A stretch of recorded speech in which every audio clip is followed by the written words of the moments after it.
Assalamualaikum warahmatullahi wabarakatuh. Allahumma salli ala Sayyidina Muhammad wa ala alihi wa ashabihi ajma'in. Sahabat-sahabatku sekalian, sungguh memprihatinkan kita dengar di Amerika telah terjadi kerusuhan sekarang ya di salah satu kotanya. Ya, secara syariat diawali dengan adanya seorang masyarakat yang ya kita semua sudah mendengarlah sedemikian rupa tragisnya, terbunuh dengan leher yang tertekan oleh lutut sekian menit sehingga meninggal. Dan ini menimbulkan kemarahan yang banyak sehingga kerusuhan demi kerusuhan terjadi setiap hari, penjarahan demi penjarahan, dan ini harus kita ambil hikmahnya. Tidak boleh ada kejadian yang kita lihat, kita dengar, kita anggap kebetulan, karena segala kejadian terjadi biiznillah dan pasti ada hikmahnya. Bagi kita sebagai orang yang diberikan oleh Allah nikmat iman, harus bisa mengambil hikmah dari semua ini agar kita tidak melakukan keburukan yang sama dan kita pun bisa mencegah terjadinya keburukan yang sama.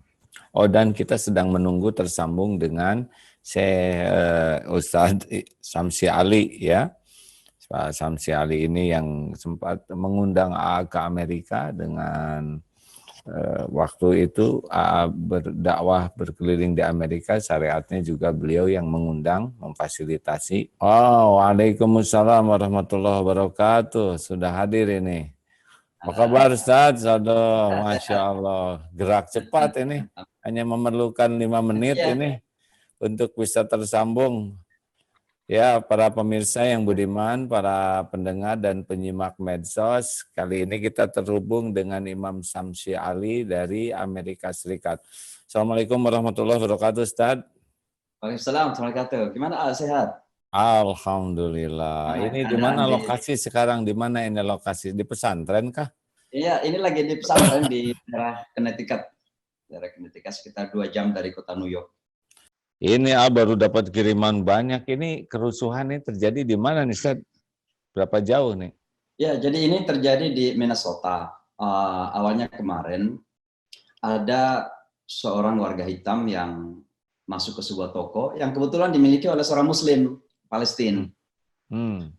Dan kebetulan warga hitam ini nampaknya memang membayar dengan uang yang palsu, nampaknya begitu. Maka teman Palestina kita ini menelpon polisi. Nah, permasalahannya bukan di situ, tapi saya kira adalah apa yang disebut dengan overreactive, jadi reaksi polisi yang berlebihan, di mana warga hitam ini ditangkap, kemudian ditindis, sampai lehernya juga ditindis, dan sampai meninggal dunia. Nah, ini yang kemudian berakibat kepada kerusuhan. Tapi saya melihat bahwa kerusuhan ini bukan hanya dipicu oleh kematian seorang yang bernama George Floyd ini, orang warga hitam ini. Kerusuhan ini terjadi karena memang sudah ada permasalahan lama yang terjadi di Amerika ini. Yang namanya rasisme di Amerika ini kan memang sejarah lama yang cukup dalam. Makanya kita belajar sejarah, ada yang disebut dengan Civil Rights Movement, pergerakan hak-hak sipil yang ketika itu dikemandoi oleh salah satunya adalah Martin Luther misalnya. Artinya apa? Bahwa memang Amerika dengan segala kelebihannya, dengan segala kehebatannya, kemajuan perekonomian, kekuatan militer, disiplinan politiknya, kedisiplinan sosialnya, tapi ternyata masih memiliki penyakit yang kronis. Dan penyakit kronis itu adalah rasisme, di mana terjadi divisi atau pemisahan antara mereka yang putih dan hitam khususnya, maupun yang putih dan warga yang lain. Nah, oleh sebab itulah maka saya kira ketika terjadi seperti ini, terbunuhnya seorang warga hitam, maka ini menjadi pemicu dari bara yang sudah terjadi lama itu. Jadi sudah ada sebenarnya penyakit yang ada ini, tinggal mendapatkan pemicu sebenarnya sehingga meledak begitu. Nah, ini sudah merebak ke beberapa kota, ada 10 kota termasuk kota New York tadi malam. Ada sekitar 200-an orang yang ditangkap karena ada clash, terjadi bentrokan antara demonstrators dan polisi. Nah, di beberapa kota yang lain. Tapi saya kira memang permasalahannya bukan pada demonstrasi, permasalahannya adalah memang ada penyakit sosial yang perlu diselesaikan oleh Amerika ini. Dan ini kami anggap sebagai bagian dari tugas kami juga sebagai seorang Muslim yang hidup di sini untuk bagaimana semakin mengurangi penyakit ini. Makanya saya menyebutkan lagi ini setelah cerita yang saya sudah sampaikan, setelah tahun 2001 lalu, saya diminta membaca doa oleh pemerintah Amerika di Yankee Stadium. Lalu saya tidak membaca doa, tapi saya membaca Al-Quran. Nah, salah satu ayat yang saya pilih ketika membaca Al-Quran itu kan surah Al-Hujurat ayat 13. Nah, ya ayyuhan nas inna khalaqnakum min dzakarin wa untha wa ja'alnakum syu'uban wa qaba'il lita'arafu inna akramakum 'indallah ila akhiril ayat. Nah, sengaja saya memilih ayat ini karena memang saya melihat bahwa masalah rasisme di Amerika ini masalah yang bisa menjadi bom waktu. Kalau kita jalan-jalan misalnya di kota New York, itu di Manhattan, itu pusat kotanya kan bisa dibagi 3. Ada namanya downtown, ada midtown, ada uptown. Nah, downtown ini rata-rata bisnis, kemudian pemerintahan. Ya. Midtown ini kan ada Central Park, ada rumah-rumah apartemen yang kaya-kaya gitu, yang luxurious, yang mewah-mewah. Begitu kita ke uptown, itu rata-rata penduduknya orang-orang hitam di Harlem misalnya. Ya mereka kumuh-kumuh.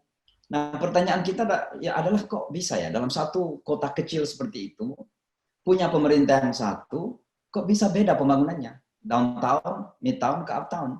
Nah, hanya karena di sana itu adalah orang-orang hitam kebanyakannya, sehingga pembangunannya barangkali tidak terlalu diperhatikan. Nah, ini kan sebuah rasisme yang bersifat systemic racism, ya, bersifat sistem. Dan oleh karenanya saya kira Amerika tidak akan bisa menyelesaikan kasus-kasus seperti ini dari masa ke masa, kecuali menyelesaikan permasalahan yang mengakar itu. Dan permasalahan yang mengakar itu adalah masalah rasisme. Nah, inilah mungkin salah satu peranan kita umat Islam harus menyampaikan bahwa ingin menyelesaikan permasalahan rasisme ada dalam agama kita. Karena dalam agama kita ini alhamdulillah tidak ada beda yang hitam, yang putih, yang kuning, yang apakah orang Arab atau orang Jawa, semuanya selama masih bertakwa kepada Allah, yang dinilai hanya ketakwaan saja. Inna akramakum indallahi atqakum.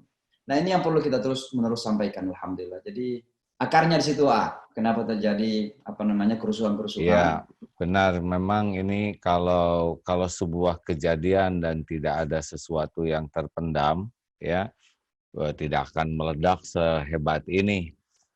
Makanya ketidakadilan atau kekurangadilan dalam bentuk apapun ini selalu akan menjadi sumber masalah dimanapun.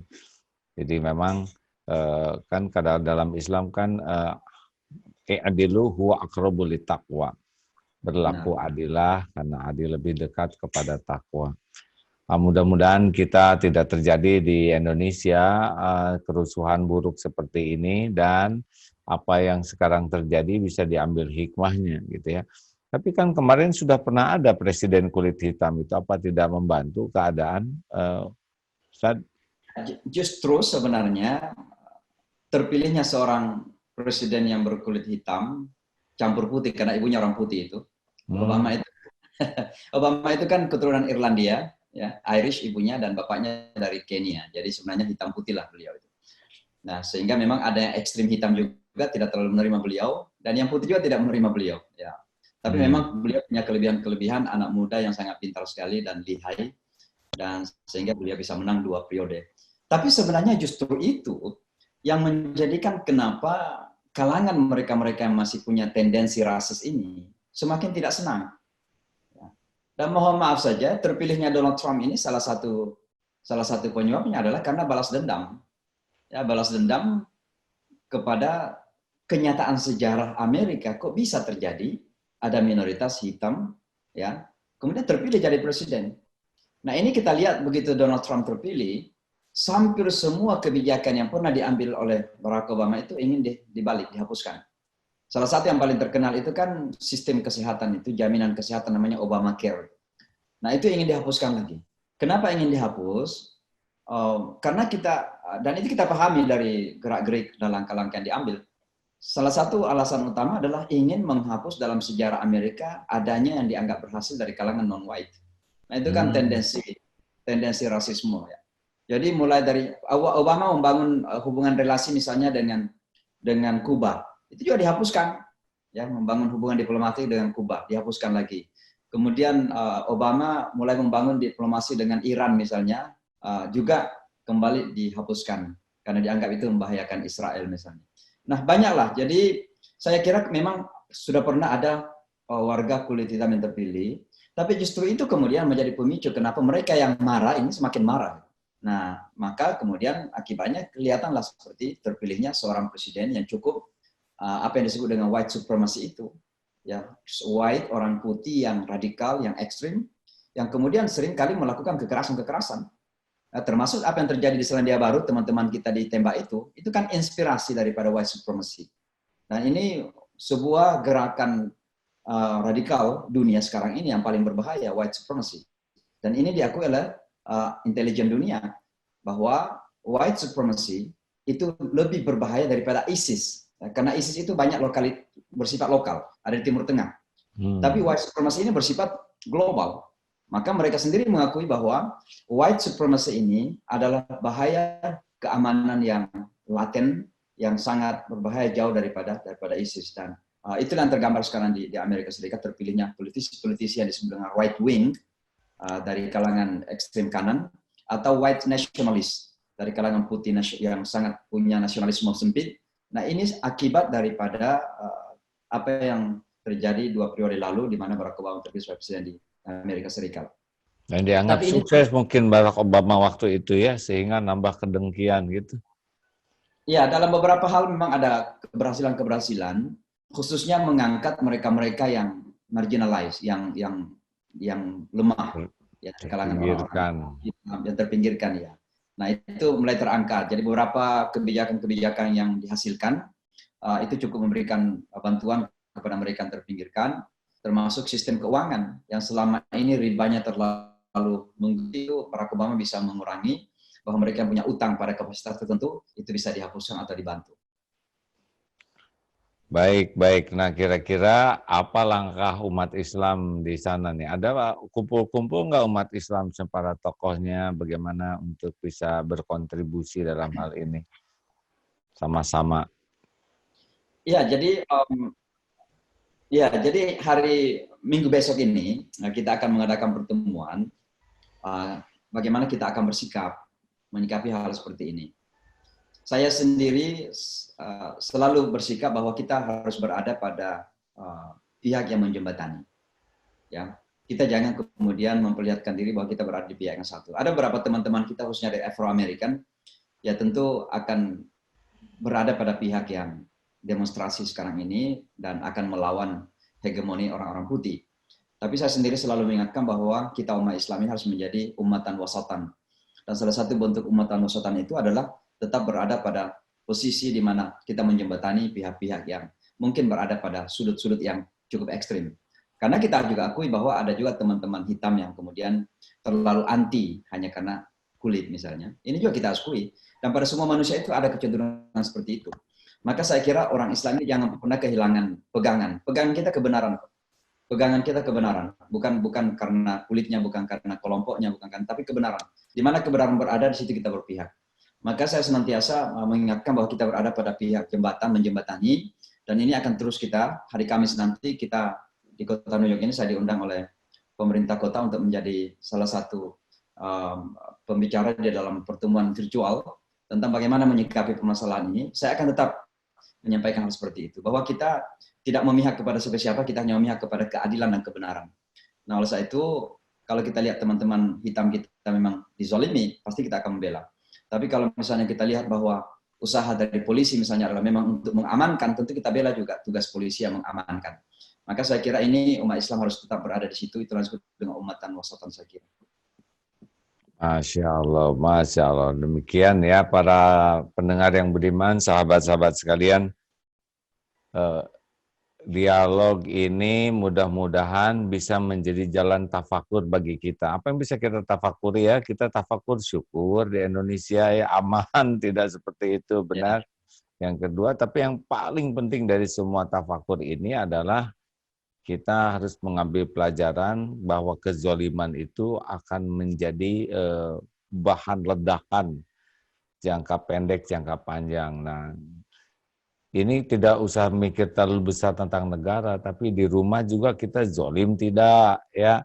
Kalau beli ke tukang dagang zolim tidak, nih jangan sampai Kita kalau belanja ke orang-orang yang warung sederhana maunya ditawar, ke tukang sayur tuh sampai ngejengkang, tapi ke supermarket, ke mall kita nggak berani nawar. Itu juga bagian dari zolim. Atau kita beli lewat apa ojek, kemudian makanan enak, ojek hanya bagian antri, bagian menghirup baunya, bagian nunggu, nah giliran makan kita nggak ada hati untuk mereka. Harusnya kalau kita beli, misalkan beli juga lah untuk mereka ya, supaya ojek itu juga bisa yang melihat, yang mencium baunya, yang nganterin bisa ikut menikmati. Nah, jadi obrolan kita ini harus kepada perubahan pada diri kita, karena kalau kita mikirkan Amerika, global dunia, dan kitanya nggak berubah, terus ya obrolan kita tuh hanya jadi objek telinga, padahal kan yang paling penting perubahan pribadi kitanya. Maaf, Ustaz, itu sekedar pengantar untuk teman-teman yang menyimak ini. Masya. Ada lagi satu sebenarnya, ini Iya, kenapa silakan. terjadi kekisruhan-kekisruhan seperti ini. Saya kira di mana saja menjadi tabiat manusia itu perlu ketauladanan. Perlu ketauladanan. Di Amerika sekarang ini saya kira bangsa Amerika sedang memerlukan ketauladanan kepemimpinan. So itulah maka saya kira di mana saja kita perlu menjadi tauladan lah, minimal untuk keluarga kita sendiri, kepada masyarakat di sekitar kita, karena itu penting. Kemarin Donald Trump ketika terjadi kekisruhan di Minnesota mengatakan begini, kalau looting sudah mulai, shooting harus mulai. Looting, shooting. Artinya ini kan ungkapan yang tanpa dia pikirkan konsekuensinya. Seolah-olah harus tembak mati lah orang itu jalan. Padahal seorang presiden kalau ngomong pasti akan diambil serius. Ini sangat berbahaya. Maka saya kira ini sangat penting sekali kita yang siapa saja yang berada pada posisi leadership, kepemimpinan, harus betul-betul membangun ketauladanan ini. Dan kita umat Islam secara keseluruhan, kita harus yakin bahwa kita ini berada di posisi kepemimpinan. Kita harus menampilkan ketauladanan sebagai umat. Karena sering saya menyampaikan begini, dakwah yang paling efektif ini adalah ketauladanan. Ya. Kalau ceramah-ceramah itu saya mungkin sering mengatakan ya mungkin hanya sekitar 15-20% maksimal. Kita bisa berceramah kepada sejutaan umat, 10 ribuan orang. Tapi berapa sih dampaknya begitu? Tapi ketika kita menampakkan ketauladanan dalam kehidupan, ternyata itulah sesungguhnya dakwah yang paling efektif. Dan ini pengalaman betapa banyak orang-orang Amerika yang kemudian tertarik kepada Islam ini bukan karena ceramah-ceramah, tapi karena pertemanan, temannya baik, kata-katanya sopan, santun. Baru di sana dia kemudian tertarik belajar. Bukan karena belajar buku dulu. Orang-orang Amerika ini secara umum kan agama nggak penting. Ya, agama nggak penting, apalagi agama Islam tentunya. Mana mau langsung membeli buku atau Quran. Tapi karena mulai dari pertemanan dulu, kemudian dia tertarik, baru kemudian dia membaca. Maka maksudnya adalah kita sekarang ini memerlukan ketauladanan. Dan dunia kita memerlukan ketauladanan.